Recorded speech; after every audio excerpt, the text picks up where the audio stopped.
Hello, hello, hello mga mare! Welcome back to my YouTube channel! Ayan! For today's vlog ay gagawa tayo ng atsara.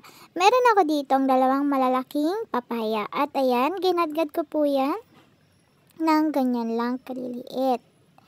Ngayon po, depende po sa inyo kung ilang papaya ang inyong gagamitin. Pero dahil project lang naman po ito ng aking pamangkin ay 2 papaya lang po ang ginamit ko. Pero saktong size lang po. I-grate lang po natin yan siya ng ganyan. Make sure po na nabalatan nyo to ng maayos dahil kapag nasama po yung balat neto ay mapait po siya. Pero mawawala din naman yung pait since ibababad po natin siya. Ayan, ito na po lahat ng ating nakayod na papaya natin. Ngayon naman po, maghiwa tayo ng bell pepper. Isa lang pong bell pepper ang ginamit ko. Ayan, ganyan lang po yung paghiwa natin. Strips or pahaba. Isunod naman po natin ng ating carrots. Yung carrots po pala natin ay nilagyan ko ng design, which is ganyan lang po. Nilagyan ko ng hiwa-hiwa sa gilid para maganda naman siya tignan. Pero it depends po sa inyo mga mare kung lalagyan nyo pa po ng ganyan kasi it takes time din po. Ayan. Yung iba po ay hindi na po nilalagyan ng ganyang design. Pero sa akin po ay maglalagay tayo para maganda tignan ng ating atsara. Ayan. Ngayon naman po isusunod na natin ang ating luya. Kagaya po ng ating bell pepper ay hiwain lamang din po natin ang ating luya ng pahaba. Ayan, ganyan lang din po mga mare para po maganda tignan at same sila. Ayan. Pagkatapos po natin hiwain ang ating luya, isunod naman po natin ng ating bawang. Isang buong bawang po ang aking ginamit mga mare. Ayan, yung paghiwa po dito ay parang yung mga nasa mani. Ganun lamang po yung paghiwa natin mga mare. Pahaba lang din po at maninipis lang. Ayan.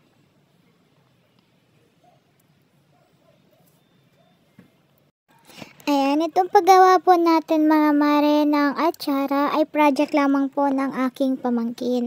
Pero dati po ay mahilig akong kumain nito nung nabubuhay pa po ang nanay ng aking asawa. Ayan, nung nabubuhay pa po ang nanay ni Mister ay magaling po siyang gumawa nito at siya po yung madalas gumawa.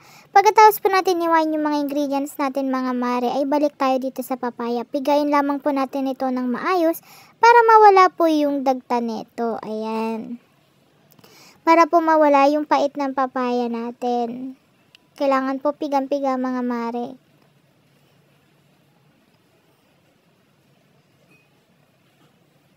Bago nyo po gawin ito mga mare, make sure na naghugas kayo ng mga kamay ninyo para malinis pa rin po ang ating kinakain.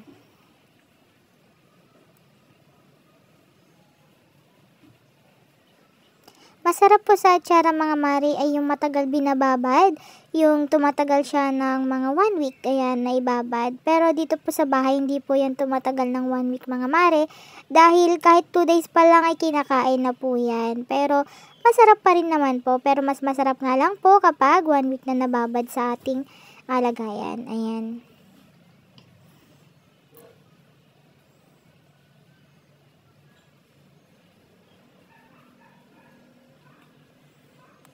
Ayan, ito na po lahat ng ating napigang papaya. Ngayon naman po, i-transfer po natin ito sa ating bowl na mas malaki. And make sure po mga mare na yung gagamitin nating bowl is hindi po yung bowl na parang mabilis masunog. Ganyan. Maganda pong gamitin yung stainless or yung babasagin na bowl. Pagkatapos po yan mga mare, ilalagay na natin ang ating raisins and ang bell pepper natin. At sa kabilang banda naman po ako'y nagpapakulo na ng ating tubig na may suka. Ayan. Depende po sa inyo mga mare kung gaano po kadami ang tubig na inyong ilalagay at kung gaano din po karami ang suka na ilalagay ninyo. Pero dapat po mga mare ay saktuhan lang po para sa ganun ay mas masarap po ang lasa nito. Hintayin lamang po natin itong kumulo mga mare bago natin ilagay ang iba pang sangkap. Ayan. And maglalagay tayo ng asin mga mare. Make sure na kulong-kulo po ito bago po natin ilagay sa ating atsara mamaya. Para sa ganun ay hindi masira yung atsara natin mga mare. Pagpasensyahan nyo na po pala kung maingay dito dahil may gumagawa po ng bahay sa aming katabing bahay lamang.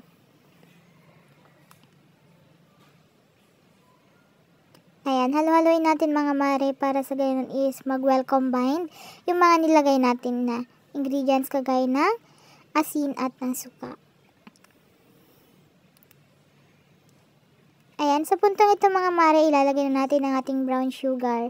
Yes po, maglalagay po tayo ng brown sugar para balanse po ang lasa neto. Sa paglalagay po ng brown sugar mga mare ay nakadepende na po yan sa inyo kung gaano kadami. Pero para sa akin po ay isang 1/4 na sugar po ang aking inilagay. Ayan, halo-haloin lamang po natin ito mga mare hanggang sa ma-dissolve ang ating sugar. And sa point na ito mga mare, ilalagay na natin ang buong paminta natin. Yes po, buong paminta po ang ilalagay natin. At ilalagay na din po natin ang ating luya. Ayan. Siyempre po, ilalagay na rin natin ang ating bawang mga mare at ang ating carrot. Hintayin lamang po natin na kumulo ito at maluto lahat ng ating inilagay bago natin ito ilagay sa ating bowl. Make sure po mga mare na kulong-kulo po ito para sa ganun po, kagaya ng sabi ko kanina, ay hindi masira ang ating atsara. Ayan.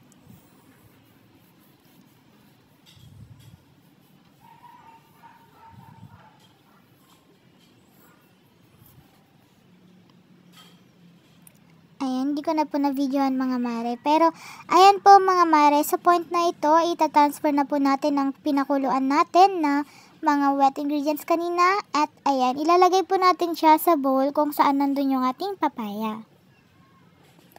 Halo-haloin lamang po natin ito mga mare hanggang sa mag-well combine po lahat ng ating inilagay. Ayan. Itsura pa lang mga mare ay nakakatakam na nga.